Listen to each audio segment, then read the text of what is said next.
Hi, my name is Noel Davis with World Composting, and today we're going to take a look at our trash can system that we have. So this is the trash can system where I cut a hole at the bottom, I ran some string through it, or in this case coax cable, to hold up the material off the bottom so you get good airflow through the system. And it's been about a month or 31 days since my last update on this system, and it probably needs food, and we really want to check on the worms. And last time we dumped in a bin to kind of reintroduce more worms to this system because it was not doing quite as well as I wasn't checking up on it as much, and it was drying out. Now, I did add I think it was Coco Coir material, and I think that really helps out with holding moisture, and it tends to hold it a little bit better, and will hopefully keep it a little bit more moist. But we're going to take a look and see how it's doing. We're probably going to add some food, maybe a little bit more water to it, maybe spray down the top a little bit just to give that moisture in there. And as we move into these summer months here in Maryland where I live, I think it's going to also benefit in that way. As the humidity in the air, we tend to get a little bit more moisture in my systems down in my basement because there's just so much humidity in the air. Whereas in the winter, it's 0% humidity outside essentially, and it's really low in my basement because I don't have a humidifier down here. But then during the summer, it goes the opposite way and it gets really humid outside with near 100% humidity most of the time, between 70 and 100%. And my house gets very humid as well. I can't seem to get rid of the humidity fast enough to kind of make sure that there's no issues in the basement here. So stuff tends to stay more moist during the summer. So with that, let's go take a look at the system. I'm still playing around with the camera angles here. I'm trying to figure out the best place to put it to record this system in its corner. I have thought about trying to move it out, but it's sort of the way it's in there. I can't quite get it out. So I'll have to figure out something else to do as far as that. But we'll take a look and see what we can do. So with that, let's go take a look at the system. Alright, so we're trying out a slightly different camera angle this time. Hopefully it holds. You can see our date right here of 3/10, and today is, we're just going to put this right over top here, 4/10, so exactly 31 days. Now let's go ahead and open this up and take a look here. I do see some strings here from bugs that are, or spiders that are crawling on the top. Still looks like there's a little bit of moisture in here. This top never has any moisture, I have to admit, when I've checked it in the past. So I'm not too worried about too much moisture in here. And if anything, it'll leak out in the bottom. But let's start digging around here. Hopefully I'm not blocking the light. There we go. You can see though, material looks really, really nice in here. Actually, let me zoom in just a little bit more. There we go. Hopefully I'm not, as I said, I'm not blocking that light too much. Let's see if I can move that over just a little bit here. Everything's a little bit tight in here. Everything's just slightly too small for what I need here, but I think it might be the best I can do. You can see this material looks pretty good. Okay, we've got one of these. Well, there's still a little bit of shirt material left on this, so I think we'll leave this in here for now. Although very little left, actually even a worm on it. But the worms are starting to look a little bit happier in here, it looks like. But there's probably no food in here left, and they're going to need a good feeding. All right, let me get that off my hand there.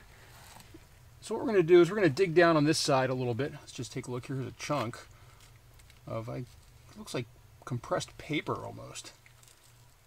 We'll leave that over there. I'm not sure what that is.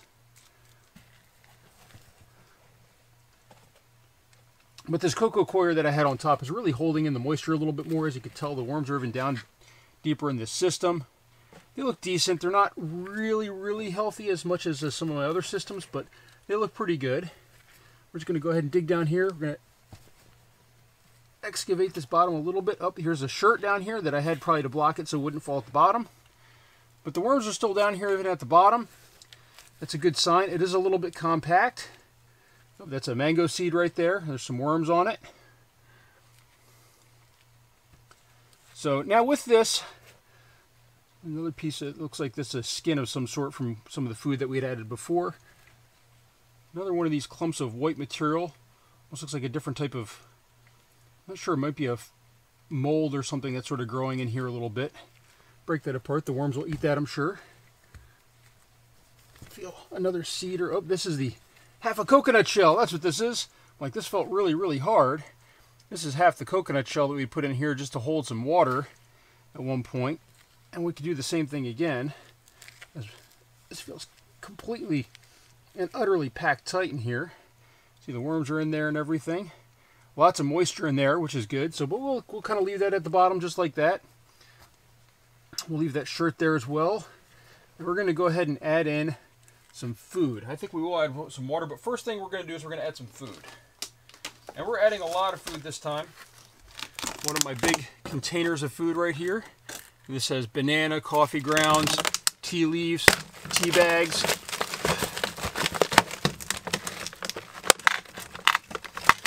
I'll get this out of here. And this is, of course, frozen. Oops. There we go. Couldn't get that off at first. Well, there's a little bit left in this corner section. I just want to see if I can knock that out. There we go.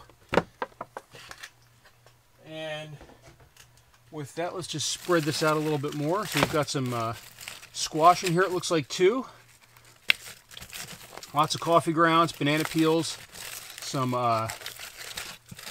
clementine peels down here. Banana peels, of course. Lots of banana peels. Just breaking this apart a little bit. See coffee bag and then tea bag right there. And these Twinings tea bags, they seem to be breaking down fully, which is fantastic. Apple core. And then we've got some broccoli. So it's a good mixture of food in here.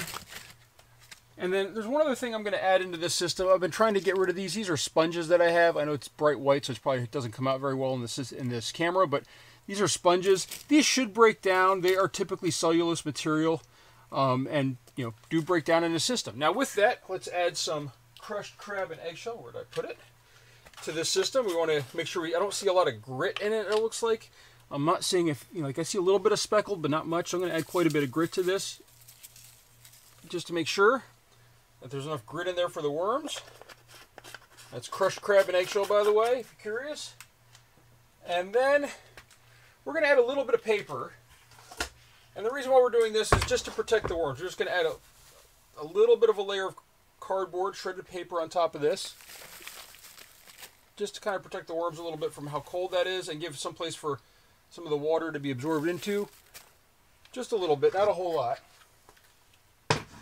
And now what we're going to do is we're going to go ahead and cover this back up. We're going to make sure, we got to make sure that this is covered really, really well, so the worms can get to it, but also that way bugs don't get to it. We're getting towards those summer months, as I said, and that also means lots of bugs coming in from outside and from fruit, and they tend to survive a little longer in the humid air in the house. So we got to be a little bit more careful with our materials here. So this is avocado shell. I'm just going to actually, but while we're over here, let's just dig on this side a little bit too. See how this side's doing. We didn't really dig over here, but again, this Coco Coir seems to be the material on top. And then you get down a little further and you get this paper material with a couple worms in there, but they're not really digging through this. It still looks a little bit too dry for them. That's probably because the bottom of this being open allows a lot of moisture to come in and out of this system very quickly. During the winter, it leaves very quickly, and during the summer, it kind of hangs around, and this system will be really, really moist. Let's just see here. I think I'm still going to leave this shirt in here. There's still some pieces. I will get better, I think, in the future. And I highly recommend, as you can see here, this string is not breaking down. This is probably a nylon string or some sort of plastic, but they don't mention that in the shirt. But the shirt is breaking down itself. I'll wait till this is fully clean, and then I'll pull this out and I'll filter it out. In the future, though, I think I'm just going to cut these off before I throw them in there. It's just a lot easier that way. That way you just have an entire shirt that just disappears. Now, as far as moisture content, I think we do need some in here, so I'm going to grab my sprayer. And I don't feel we need a whole lot, but I just want to get the top wet. So we're going to just spray this down. I might add a little bit of BTI mix into here, just some water, but this doesn't add a whole lot for a system this size, really. This is just going to allow it to get a little bit of moisture on the top, which means that any moisture in the system can't move upward and out. Of course, it can still move downward in this system, but we just want to make sure that we kind of get some moisture in here. It doesn't look like it's too bad, except for maybe the paper in the bottom. But as I said, the bottom being open, that moisture can just sort of, the air can come up and dry out the moisture that's in the system. But that'll stop in the next couple months as the humidity really increases here. So I think that's good. We added a good amount of a small amount of water comparatively, but a good amount to the surface there. And I think that's it for this update. So this system is doing pretty well. All the food was gone after a month, really. And we're going to go from there and see how this continues. Now, hopefully, we'll see this kind of build up. We'll see the paper in the bottom disappear, and then we can maybe try to do a harvest from this. I don't recommend this system as much as the purchase systems I have, simply because I think this is hard to harvest comparatively. This does work though. It's fairly inexpensive at about $35 for this trash can and lid, I think. And then, you know, I do have the lid over here, but I cut a hole in it, and it's lost too much airflow, really. That's why I use this piece of cardboard with the plastic that's right here. You know, it's just cut out from a TV box that I had. But, you know, I do find that this works very well. If I'd kept the lid, which actually I do have right here. So what I did is I put a piece of shirt here in the middle to try to let airflow through, but it was too much airflow, really. So it'd been better if I had kind of left it closed off and maybe punched a couple holes or something like that in the top. So for those of you looking to create this system later, you can do that. As I said, about 35 bucks rather than over 100 or around 100 for the urban worm bag or vermibag systems. So that's about it. And this is a 32-gallon trash can if you're curious. So thank you for watching. We'll come back in probably another few weeks to a month, and we'll see how they're doing with that food that we just added. Thank you for watching.